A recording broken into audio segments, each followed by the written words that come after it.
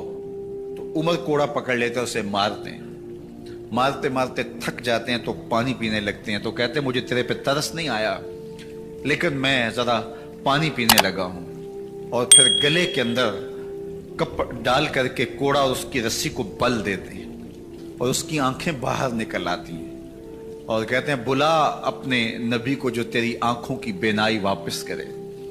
اللہ اکبر۔ تو اس نے آسمان کی طرف منہ کر کے کہا مالک میں کبھی بھی آنکھوں کی بینائی نہ مانگتی، لیکن اب تیرے نبی کی عزت کا سوال ہے۔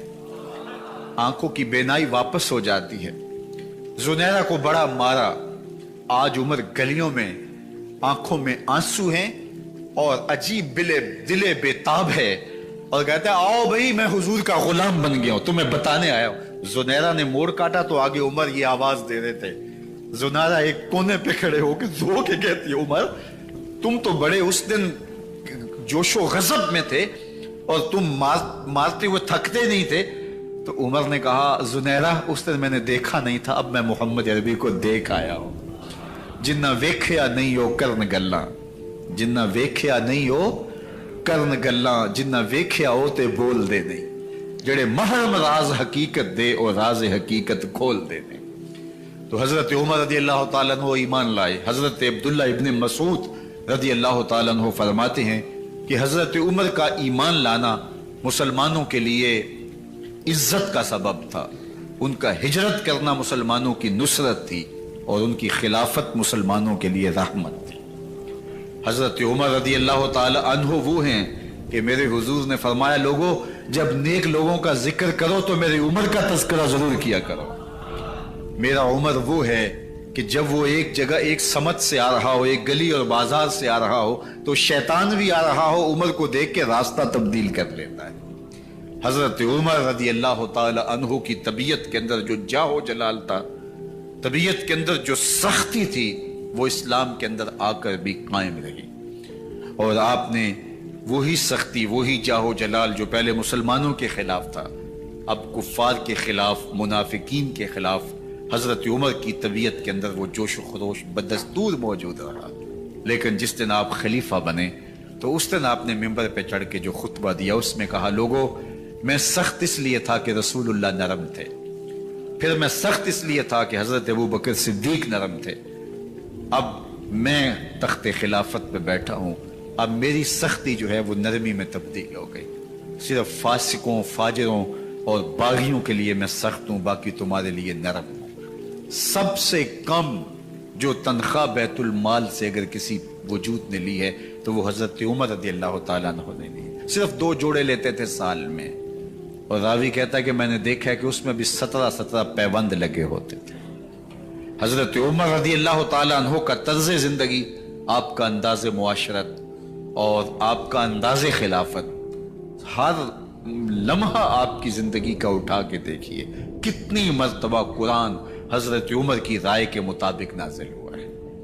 اللہ تعالیٰ جل شانہ نے ان کو صاحب الہام بنایا تھا۔ ہر امت میں کوئی صاحب الہام ہوتا ہے، حضور کی امت کا صاحب الہام حضرت عمر رضی اللہ تعالیٰ، اور آقا کریم نے انہیں اپنا وزیر قرار دیا، فرمایا میرے 2 وزیر آسمانوں میں ہیں، 2 وزیر زمینوں میں ہیں، آسمانوں کے وزیر ابو جو ہے وہ جبرائیل اور میکائیل ہیں، اور زمین کے وزیر ابو بکر اور عمر ہیں رضی اللہ تعالی عنہما۔ تو اللہ تعالیٰ جل شانہ نے حضرت سیدنا صدیق اکبر کے بعد حضرت سیدنا عمر بن خطاب رضی اللہ تعالیٰ عنہ سے جو کام لیا، مختصر دور خلافت کے اندر 10 سال 6 ماہ 4 دن آپ نے خلافت فرمائی ہے، لیکن کہاں سے چلے اور یہاں مکران تک، بلوچستان کا حصہ ہے، یہاں تک آپ کی سلطنت کی حدود وسیع ہوئی، ادھر آرمینیا تک جا پہنچے، حمص فتح کیا، قادسیہ، یرموک، آپ ذرا دیکھیے کہ کہاں تک آپ کی فوجوں کے گھوڑے دوڑتے رہے، اور اللہ تعالیٰ جل شانہ نے ان کو جو توانائی، عدل و انصاف کی قوت عطا فرمائی۔ اللہ اکبر، جب زمین پہ عدل کیا ہو تو زمین بھی حکم مانتی ہے، اور حضرت عمر وہ تھے جن کا حکم ہوائیں بھی مانتی تھی، زمین بھی مانتی تھی، جن کا حکم جو ہے وہ آگ بھی تسلیم کرتی تھی اور دریا بھی ان کا حکم مانا کرتے تھے۔ مصر کے اندر رسم بد جاری تھی، یہ رسم بد جاری تھی کہ سال کے بعد ایک دو شیزہ کو زیورات پہنا کے اچھے لباس میں ملبوس کر کے دریا کی بھیڑ چڑھایا جاتا، اس کی قربانی دی جاتی، اس کا خون بہتا تو دریا چلتا۔ جب اسلام مسلمانوں نے مصر فتح کیا تو گورنر نے لکھا کہ اسلام تو اس طرح کی رسوم کی اجازت نہیں دیتا، لیکن خشک سالی ہے، لوگوں کی فصلیں ویران پڑی ہیں، تو حضرت کیا کیا جائے؟ تو حضرت عمر رضی اللہ تعالیٰ عنہ کو جب قاصد آ کے پیغام دیتا ہے تو کاغذ کے ٹکڑے پہ لکھتے ہیں بسم اللہ الرحمن الرحیم، مصر کے نیل کی جانب عمر کا خط لکھتے ہیں، اے نیل اگر تو اللہ کے حکم سے چلا کرتا ہے تو چل، ورنہ ہمیں تیرے چلنے کی کوئی حاجت نہیں ہے۔ اور قاصد کو کہا یہ خط لے جاؤ اور جا کے دریائے نیل میں پھینک دو۔ قاصد جا کے خط دریائے نیل میں پھینک دیتا ہے، پانی آتا ہے، ایسا دریائے نیل چلا 14 صدیاں ہوئی ہیں آج تک کبھی بند ہی نہیں ہوا۔ دریا حکم مانتے، آگ نکلتی ہے، لوگ حضرت عمر رضی اللہ تعالی عنہ کے پاس آئے، حضرت لاوا پھوٹا ہے، آگ نکل رہی ہے اور مدینے کی طرف بڑھ رہی ہے، اب کیا کیا جائے؟ فائر بریگیڈ تو زمانے میں تھی نہیں۔ عمر نے اپنی قمیض اتاری، جس قمیض پہ 17 پیوند لگے ہوئے تھے چمڑے کے، کہا یہ قمیض لے جاؤ، جدھر آگ بڑھ رہی ہے آگے ڈھالنا، آگ پیچھے بھاگ جائے گی۔ زلزلہ آتا ہے تو زمین پہ دھڑا مارتے ہیں، زمین رک جا، کیا عمر نے تیری چھاتی پہ عدل نہیں کیا ہے؟ تو یہ عمر ہے رضی اللہ تعالی عنہ کہ جن کے انصاف کی وجہ سے، جن کے عدل کی وجہ سے اللہ تعالیٰ کی رحمات اور اس کی برکات کا نزول ہوتا تھا، اور اللہ تعالیٰ نے مسلمانوں کو وہ آبرو مند حکومت دی۔ کائنات کی تاریخ کے اندر ایسی حکومت آپ نے نہیں دیکھی ہوگی جو حضرت عمر نے حکومت کی ہے۔ اللہ اکبر۔ فرمایا فرات کے کنارے پہ ایک کتا بھی پیاسا مر گیا تو اس کا حساب بھی عمر سے ہوگا۔ جب اتنے علاقے فتح ہو گئے تو ایک دن حضرت عمر بیٹھ کے رو رہے تھے، تو کسی نے کہا حضرت رو کیوں رہے ہیں؟ فرمایا کہ میں اس لیے رو رہا ہوں کہ فلاں پل سے بکریاں گزری ہیں، تو پل کے اندر شکستگی تھی، ٹوٹا ہوا تھا پل درمیان میں کچھ، اس میں ایک بکری کی ٹانگ ٹوٹ گئی ہے، تو میں ڈرتا ہوں کہیں اس کا حساب نہ لیا جائے، کہ میرا رب یہ نہ پوچھے کہ عمر تو نے پل صحیح تعمیر نہیں کروائے تھے کہ ایک بکری کی ٹانگ کیوں ٹوٹی ہے۔ یہ ہیں حضرت عمر رضی اللہ تعالی عنہ۔ اللہ اکبر۔ حضرت سیدنا عمر رضی اللہ تعالیٰ عنہ کی پوری زندگی آپ دیکھ لیجئے، آپ دن کو گھر میں بیٹھتے ہیں، دربار خلافت میں بیٹھتے ہیں، اور آپ کا دربار خلافت کیا ہے؟ کوئی عالی نصب محل نہیں ہے، مسجد نبوی کا صحن ہے، وہاں بیٹھ کے فیصلے ہو رہے ہیں۔ باہر سے سفیر آتا ہے اور آ کے پوچھتا ہے کہ میں امیر المومنین کے، مسلمانوں کے حکمران کے دارالامارہ میں محل میں جانا ہے، تو وہ مسکرا کے کہتے ہیں ہمارے امیر کا تو کوئی محل نہیں ہے۔ کہا کہاں ہے تمہارا امیر؟ کہا مسجد نبوی میں ہوگا یا بیت المال کے اونٹوں کی دیکھ بھالی کر رہا ہوگا، ان کی دیکھ بھال میں لگا ہوگا۔ وہ جب گئے تو مسجد میں نہیں ہے، اللہ اکبر، وہاں گئے تو وہاں بھی نہیں ہے۔ پھر کیا دیکھتے ہیں کہ عمر رضی اللہ تعالی عنہ جنت البقیع کے پاس ایک درخت کے نیچے اینٹ کا سرانہ رکھ کے سوئے ہوئے، تو اس نے کہا عمر تو نے عدل کیا ہے، تجھے کچی اینٹ پہ بھی نیند آ گئی، ہمارے حکمرانوں نے انصاف نہیں کیا، اور وہ بند اور محفوظ کمروں کے اندر بھی سکون اور چین کی نیند نہیں سو سکتے۔ حضرت سیدنا عمر رضی اللہ تعالیٰ عنہ نے اس طرح ان امور سلطنت نبھائے۔ آپ دن کو لوگوں کی دیکھ بھالی کرتے، لوگوں کی ضروریات سنتے سمجھتے، اور جب رات پڑتی لوگ سو جاتے، عمر مدینے کی گلیوں میں پہرا دیتے۔ کائنات نے کوئی ایسا بھی حکمران دیکھا ہوگا؟ اللہ اکبر۔ وہ مجاہد جو مختلف محاذات پہ گئے ہوئے ہوتے، ان کے گھروں کی دیکھ بھالی کرتے، ان کی ضروریات کا خیال رکھتے، ان کی آبرو کا پہرا دیتے۔ راتوں کی تنہائیوں کے اندر حضرت عمر اٹھتے اور جا کے گشت کرتے، چکر لگاتے، دیکھتے کوئی آنکھ پر نم نہ ہو، مفلسی کا کسی گھر میں ماتم نہ ہو، لوگوں کی ضروریات کا خیال رکھتے۔ اللہ اکبر۔ ایک دن حضرت عمر رضی اللہ تعالیٰ عنہ ایک گھر کے قریب سے گزرے، گھر سے دھواں نکل رہا تھا، سوچا کوئی مہمان ہوگا، گزر گئے۔ تھوڑی دیر کے بعد پھر دوبارہ اس گلی سے گزر ہوا تو پھر دھواں نکل رہا تھا، پھر گزر گئے،